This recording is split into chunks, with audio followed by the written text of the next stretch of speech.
మీరు ఇది ఇప్పటిదాకా చెప్పిందంతా కూడా ఏంటంటే అడ్మినిస్ట్రేటివ్ పరంగా, గవర్నెన్స్ పరంగా, పొలిటికల్ ఛాలెంజెస్ ఎలా అయినా ఓవర్కమ్ చేశారు. మనకు తెలిసిందే మోదీ గవర్నమెంట్ ఇప్పుడు 22 స్టేట్స్ అండ్ యూనియన్ టెరిటరీస్లో ఎన్డీఏ గవర్నమెంట్ ఉంది. బీజేపీ అని చెప్పట్లేదు, ఎన్డీఏ గవర్నమెంట్. కాంగ్రెస్ ఉన్నది కేరళ, తమిళనాడు టెక్నికలీ అలయన్స్లో కాంగ్రెస్ లేదనుకోండి, అక్కడ టీవీకే. కర్ణాటక, తెలంగాణ, హిమాచల్ ప్రదేశ్ అండ్ జార్ఖండ్ అలయన్స్లో. బీజేపీ 22 సంస్థానంలో ఉన్నారు వాళ్ళు అండ్ యూనియన్ టెరిటరీస్.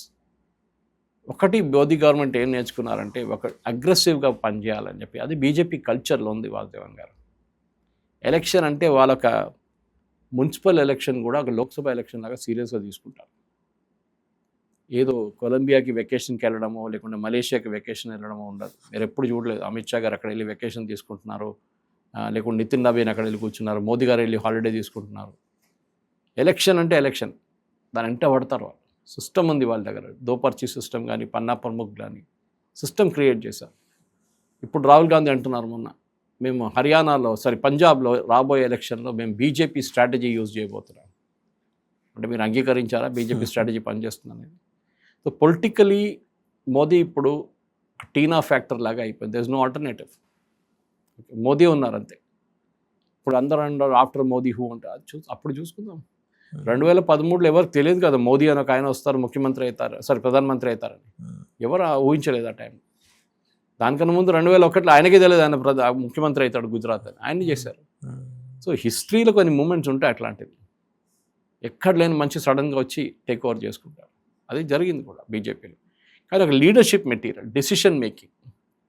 మొన్న రామచంద్ర గుహ, ఈ నెహ్రూ గాంధీ ఫ్యామిలీలో పెద్ద పూజారి ఆయన, రోజు భజన చేస్తాడు. పొద్దున సోనియా గాంధీ భజన చేస్తారు, జవహర్లాల్ నెహ్రూ భజన చేస్తారు, ఇందిరాగాంధీ భజన చేస్తారు. వాళ్ళు ఏం పరిపాలించారు, సూపర్. ఆయన మొన్న కరణ్ థాపర్కి ఒక ఇంటర్వ్యూ ఇచ్చారు. ఆ ఇంటర్వ్యూలో ఆయన చెప్పారు, రాహుల్ గాంధీ ఎప్పుడు ప్రధానమంత్రి కాలేడు, ఆయన is not fit to be the prime minister. ఏది వాళ్ళ ఫ్యామిలీ మనిషే. ఎందుకంటే ఒక క్రైసిస్ హ్యాండిల్ చేయడానికి ఆయనకు తెలియదు. ఇప్పుడు మనకు అందరూ తెలిసిన 99 ఎలక్షన్లు ఓడిపోయారు. ఆయన పోటీ చేసింది, వాళ్ళ పార్టీ పోటీ చేసింది, బై ఎలక్షన్లు అన్నీ కలుపుకుంటే 99 ఓడిపోయారు. ఇంకో కొడితే సెంచరీ కొట్టేస్తారు రాహుల్ గాంధీ. ఓకే, ఆయన రామచంద్ర గుహ చెప్పిన మీరు చదవాలి, ఇంటర్వ్యూ చూడాలి, చూసాను, చాలా క్లియర్గా చెప్పారు. అదే ఇన్ఫ్యాక్ట్ ఎస్టానిష్ అయ్యా, ఈ రామచంద్ర గుహేనా అని మళ్ళీ వెనక్కి తిరిగి ఆయనైనా మాట్లాడేది, ఎవరైనా డబ్బింగ్. అదే నాకు కూడా అదే డౌట్ ఉంది. సో 2-3 సార్లు రీవైండ్ చేసి అండ్ ఈ made a very clear example ఇచ్చారు దానికి. ఎందుకు ఆయన చెప్తున్నాడు, ఏదో హవాలా మాట్లాడలేదా ఆయన, వెస్ట్ ఏషియా క్రైస్ గురించి మాట్లాడు. మనందరూ ఇప్పుడు కూడా మనకు పెట్రోల్ వస్తుంది, పెట్రోల్ బంక్కి వెళ్తే సరే రేటు పెరిగింది, ఎల్పిజి ఇంటికి వస్తుంది దాని రేటు కూడా పెరిగింది, కమర్షియల్ పెరిగింది, గ్యాస్ సిఎన్జి పెరిగింది, బండ్లు అన్నీ ఎక్కువైనాయి. There is no doubt about it. కానీ అట్లీస్ట్ మీకు స్టాక్స్ వస్తున్నాయి. మీరు బంగ్లాదేశ్ చూడండి, పాకిస్తాన్ చూడండి, శ్రీలంక చూడండి, మన చుట్టుపక్కల దేశాల గురించి మాట్లాడుతున్నాను నేను. అందరికి షార్టేజెస్ ఉన్నాయి. Malaysia, Indonesia, Philippines, they are having rationing. Even Australia. So rationing పెడుతున్నారు వాళ్ళు. అంటే 15 లీటర్లు ఒక కార్కి వారానికి అంతే. ఆ క్రైసిస్ మీరు ఎట్లా హ్యాండిల్ చేస్తారు? సడన్గా మీకు స్ట్రైట్ ఆఫ్ హార్మూజ్ బంద్ అయిపోయింది, మీకు అక్కడి నుంచి ఒక షిప్ కూడా బయటికి రావట్లేదు. ఏం చేస్తారు?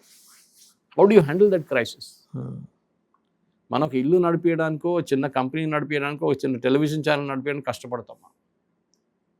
ఓకే, ఆ టెన్షనే ఉంటుంది. దేశం నడిపించాలంటే టెన్షన్ ఆలోచించండి. సరే మీ దగ్గర ఇన్ఫ్రాస్ట్రక్చర్ ఉంటుంది, మీ దగ్గర మ్యాన్ పవర్ ఉంటారు, అన్నీ ఉంటారు, కానీ ఆ డిసిషన్ తీసుకోవాలి కదా. కొన్ని డిసిషన్ మీ మీద ఉంటుంది, నిర్ణయాలు మీరే తీసుకోవాలి. ఇక్కడే వస్తుంది మీ మెచ్యూరిటీ అన్నమాట. సో మోదీ గారు ఇప్పుడు ఇచ్చిన పాపులేషన్ మెట్రిక్స్ ప్రకారం, కానీ మోదీ గారు ఇచ్చిన ఒక డెవలప్మెంట్ మెట్రిక్స్ ప్రకారం అన్నీ చూస్తే భారతదేశానికి ఇంకా ఆయన ఒక 10 సంవత్సరాలు ఉండాలని నాకు ఉంది. ఎందుకంటే డెవలప్మెంట్ ఓకే, ఒక ప్రాసెస్ వచ్చేసింది. ఎప్పుడు అంటారు ప్రాసెస్ డిపెండెంట్ ఉండాలి, మన పీపుల్ డిపెండెంట్ ఉండకూడదు. కరెక్ట్. అది నేను వారం లీవ్ తీసుకొని వెళ్తే కూడా ఎట్లా నడుస్తుంది అట్లనే నడవాలి. అంతే. పీపుల్ డిపెండెంట్ ఉంటే నెక్స్ట్ డే కొలాప్స్ అయిపోతుంది. సో ఇది చాలా ఇంపార్టెంట్. సో మోదీ గారు పెట్టిన డెవలప్మెంట్ స్కీమ్స్ కానీ, ఆయన చేసిన ట్రాకింగ్ సిస్టమ్స్ కానీ అన్నీ పర్ఫెక్ట్ అని చెప్పట్లేదు. నేను కూడా ఆయన చేసిన కొన్ని దాంట్లో తప్పులు చెప్తున్నాయి. ఫర్ ఎగ్జాంపుల్ ఫార్మ్ బిల్స్ ఆయన విత్డ్రా చేయకూడదు ఉండేది. ఎందుకు చేస్తారో అర్థం కావట్లేదు. It is very good bill. ఇప్పుడు ఏడుస్తున్నారు కొడుకులు. ఇప్పుడు ఇక్కడ ప్యాడీ బీఆర్ఎస్ గవర్నమెంట్ చెప్పారు, అరే ఎందుకు మీరు బియ్యం ఎందుకు వండిస్తారు, మీరు మిగతా ఏమైనా పెట్టండి, క్యాష్ క్రాప్స్ పెట్టండి అంటే మీరు వెళ్ళట్లేదు. ఎందుకంటే దాంట్లో ఎంఎస్పీ లేదు. మీరు ప్రైవేట్ వాళ్ళకి అమ్మలేరు. పెద్ద ప్రాబ్లం ఉంది. బోన్పల్లి మార్కెట్కి వెళ్ళండి, కరప్షన్ నంబర్ 1 అక్కడ.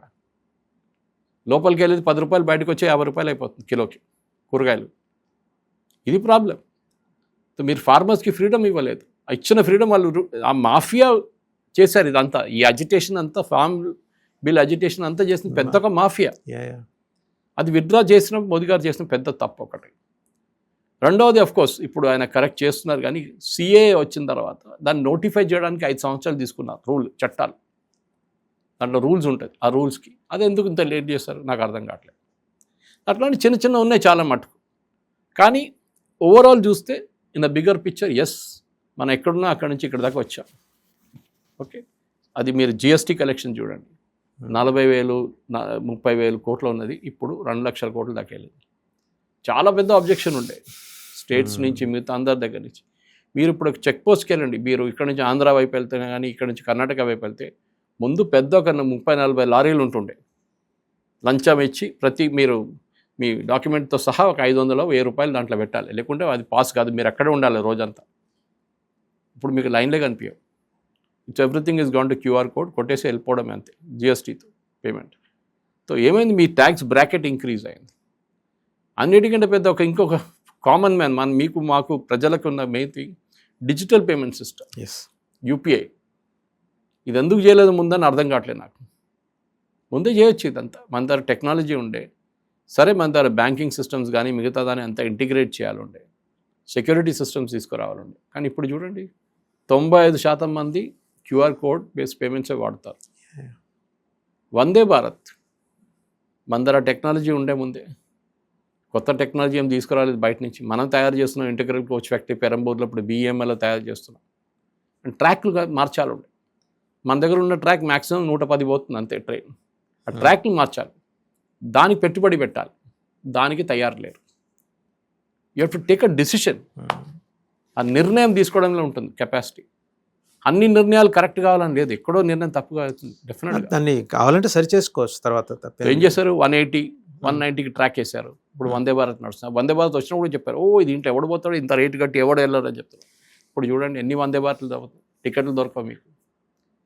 ప్రజలు they are ready to pay. మీరు మంచి సర్వీస్ ఇస్తే పే చేయడానికి రెడీగా ఉన్నారు వాళ్ళు.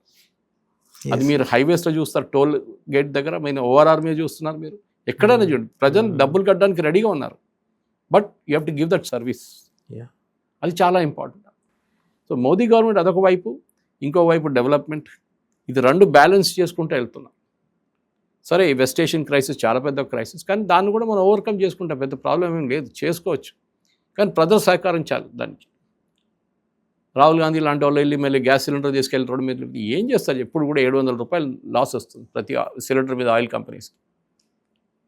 ఇది అయిపోతుంది, ఇంకా 5-6 నెలల్లో ఈ క్రైసిస్ అయిపోతే మళ్ళీ రిటర్న్కి వచ్చేస్తారు. అది మనం ఇంకా కొత్త టెక్నాలజీస్ ట్రై చేస్తున్నాం, గ్యాసిఫికేషన్ ట్రై చేస్తున్నాం మనకు. ఓకే, PNG గురించి పుష్ చేస్తున్నాం, PNGని కన్జ్యూమ్ చేయండి ఎక్కువ అని చెప్పేసి. ఇదంతా ఉంటుంది. కానీ ఓవరాల్ ఒక పిక్చర్ చూస్తే ప్రోగ్రెస్ రిపోర్ట్ లాగా డీటెయిల్డ్గా మనం చూసుకుంటే కూడా ప్రతి దానికి మోదీ గవర్నమెంట్ చేస్తున్న దానికి రిజల్ట్స్ అయితే కనిపిస్తుంది, దాంట్లో డౌట్ లేదు. ఫైనల్గా ఒక్క విషయం చెప్పండి సురేష్ కోచట్ల గారు. మోడీ గారు ఇన్ని సంచలనాత్మక నిర్ణయాలు తీసుకున్నారు, ఛాలెంజెస్ని ఓవర్కమ్ చేశారు. బట్ రేపు రాబోయే జనరల్ ఎలక్షన్స్ 2029కి వాళ్ళ పార్టీ చీఫ్ క్యాంపెయినర్గా రాహుల్ గాంధీని ఉంచుతున్నారా, లేకపోతే ఇంకెవరైనా మార్చే అవకాశం ఉందా? అదే నేను చెప్పాను, పాలిటిక్స్లో మీరు పార్ట్ టైం పొలిటీషియన్గా ఉండలేరు.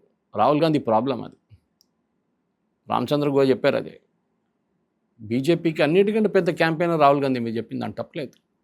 ఎందుకంటే ఆయన ఒకరోజు మూడ్లో ఉంటాడు, ఒకరోజు ఆటో రిక్షా డ్రైవర్ డ్రెస్ వేసుకొని తిరుగుతాడు, ఒకరోజు రైల్వే పోర్టర్గా డ్రెస్ వేసుకొని తిరుగుతాడు, ఒకరోజు నీళ్ళలో దొంకుతారు. ఇట్లాంటి సర్కస్ చేసి మీరేం చేయలేరు. So that is where it all comes down to what you do అనేది చాలా మటుకు ఇంపార్టెంట్ వాసుదేవన్ గారు. ఎందుకంటే మీరు నిర్ణయాలు తీసుకున్న దానికి చాలా మటుకు దాన్ని బట్టి ఉంటుంది మోదీ గారు. సో అక్కడే వస్తుంది. రాహుల్ గాంధీ మోదీ కంపారిజన్ చేసినప్పుడు కంపారిజన్ లేదు ఆయనకి, ఆటోమేటిక్ దిస్ నో కంపారిజన్ అన్నమాట. సో డెఫినెట్గా మోదీ గారిది బ్రాండ్ ఇమేజ్ ఒకటి ఉంది, దాంట్లో డౌట్ లేదు. And he was Born in 1950. Okay, so is about 50 + 20 76 అని చెప్పచ్చు. సో మోదీ గారు రాహుల్ గాంధీ కంపారిజన్ లేదు, ఎందుకంటే he's into great administrative experience, 25 సంవత్సరాల అడ్మినిస్ట్రేటివ్ ఎక్స్పీరియన్స్. ఓకే, గుజరాత్ ముఖ్యమంత్రిగా, దాని తర్వాత ప్రధానమంత్రిగా. రాహుల్ గాంధీకి మీరు చూడండి, ఆయన దగ్గర ఉన్న టాలెంట్ ఆయన రిటైన్ చేసుకోలేకపోతున్నారు. ఒక మంచి మేనేజర్ కేపబిలిటీ ఏంటంటే మీరు టాలెంట్ రిటైన్ చేసుకుంటారు. ఒక కంపెనీ నడిపిస్తూ మీరు లక్షల జీతం ఇవ్వలేరు, కానీ మీరు ఎట్లా శర్మని వదిలేసుకున్నాడు, అది ఎట్లా ట్రీట్ చేస్తారని దాని మీద ఉంటుంది. అన్నిటికీ డబ్బులు కాదు, people are be treated with respect. వాళ్ళు దాన్ని అప్రిషియేట్ చేస్తారు. అరే మా మేనేజర్ మమ్మల్ని వింటున్నాడు, మా మాట వింటున్నాడు, నా ప్రాబ్లమ్ని అప్రిషియేట్ చేస్తున్నారు. అది కాకుండా హిమంత బిశ్వశర్మని పార్టీ నుంచి పంపించేశారు, జితన్ ప్రసాద్ అయ్యారు, ఎంతోమంది వాళ్ళ పార్టీ నుంచి బయటకు వచ్చేసారు. Kesavan Rajagopalachari grandson, he's in BJP. Antony కొడుకు ఆయన బీజేపీకి వెళ్ళిపోయాడు. ఓకే, ఇట్లాంటివి మనం చూస్తున్నాం. బెంగాల్ ఎలక్షన్ తీసుకుని బీజేపీ ఎంత సీరియస్గా 15 సంవత్సరాలు పనిచేసి ఆ పొజిషన్కి వచ్చారు. ఇప్పుడు ఇవాళ 2 ఎంపీలు మొదలైన బీజేపీ 1984లో, ఒకటి జంగారెడ్డి గారు హన్మకొండ నుంచి, ఆకార్ పటేల్ గారు మేసానా నుంచి. ఆ పార్టీ వాళ్ళు ఎక్కడి దాకా వచ్చారు? కష్టపడి పనిచేయాలండి. లేదు నేను మలేషియాకి వెళ్తాను, నేను లండన్కి వెళ్తాను, నేను అక్కడ కొలంబియాకి వెళ్తాను, అది కాదు. ఎప్పుడో వచ్చి చేయి ఊపడం కాదు ఇది. కాన్స్పిరసీ థియరీస్, ఓట్ చోరీ. ఇప్పుడు ఓట్ చోరీ కనిపించట్లేదు, ఎక్కడ పోయిందో తెలియదు. సో ఇట్లాంటి అలిగేషన్ చేయడం, మీ పార్టీని మీరు బిల్డప్ చేయండి. మీ పార్టీలో ఉన్న ప్రజలకి, మీరు అక్కడ ఉన్న మీ కార్యకర్తలకి మీరు పవర్ ఇవ్వండి. అన్ని పవర్ నా దగ్గర ఉంటుంది, నేనే అన్నీ డిసైడ్ చేస్తాను, ఆ ఫ్యామిలీ 3 ఉన్నారు వాళ్ళే డిసైడ్ చేస్తారని నడవదు. అట్లా ఫ్యామిలీ హెల్డ్ పార్టీస్ పోయినాయి అంత. మాయావతి సంగతి చూడండి, మమతా బెనర్జీ సంగతి చూడండి, ఫినిష్డ్. ప్రకాష్ సింగ్ బాదల్ చూడండి, స్టాలిన్ సంగతి చూడండి. ప్రజలు తీసేస్తున్నారు ఇట్లాంటి ఫ్యామిలీ పార్టీస్ మాకు వద్దని చెప్పేసి. కార్డర్ బేస్ చేయండి, అది కాదు ఆయన. Problem is is not able to retain this talent అన్నమాట. అది వాళ్ళ పార్టీలో అన్నిటికంటే పెద్ద వీక్నెస్. రైట్ సురేష్ గారు, thank you very much. So ఇది 12 ఏళ్ళు పుష్కర కాలపు ప్రస్థానంలో మోదీ ఆయన సాధించిన విజయాలు కన్నా కూడా ఛాలెంజెస్ని ఎక్కువ ఫేస్ చేశారు. బట్ ఆ ఛాలెంజెస్ని అధిగమించే విషయంలో ఆయన చూపించిన ఉత్సాహం కానీ, ఆయన అనుసరించిన వ్యూహాలు కానీ మంచి రిజల్ట్స్ ఇచ్చాయి. సురేష్ కొచ్చాట్ల గారు చెప్పినట్టు 1-2 సందర్భాల్లో ఆయన తీసుకున్న నిర్ణయాలు అంత సంతృప్తికరంగా ఉండకపోవచ్చు కాక, బట్ అటువంటివి ఇక మీద జరగకుండా అయితే జాగ్రత్తలు తీసుకున్నారు. ఫామ్ బిల్ దగ్గర వచ్చినప్పుడు, అలాగే ఇప్పుడు మన నీట్ విషయంలో కూడా ఇంత జాప్యం చేయకూడదు. ఒక నిర్ణయం తీసేసుకోవాలి. ఎవరికో రూమ్ ఇవ్వటం, స్పేస్ ఇవ్వటం అంత అవసరం లేదు. బట్ ఒక కలెక్టివ్ డెసిషన్, పార్టీ కూర్చోవాలి, ప్రభుత్వం కూర్చోవాలి, పార్టీ ప్రభుత్వం మధ్య సమన్వయం ఉండాలి. ఇన్ని రకరకాల ఈక్వేషన్స్, పర్మిటేషన్స్, కాంబినేషన్స్. బట్ ఒక్క విషయంలో మాత్రం మోదీకి తిరుగులేని సపోర్ట్ వచ్చింది దేశం మొత్తం మీద. ఇప్పటికే కాదు, 2029కి కూడా వాళ్ళ పార్టీ స్టార్ క్యాంపెయినర్గా రాహుల్ గాంధీనే ఆయన ఎంచుకున్నారు. అండ్ రాహుల్ గాంధీ గారు కూడా ఈయన ఆశించినట్టే తగిన రిజల్ట్ ఇవ్వటానికి వాళ్ళ పార్టీ పరంగా ఆయన కూడా శ్రమిస్తున్నారు.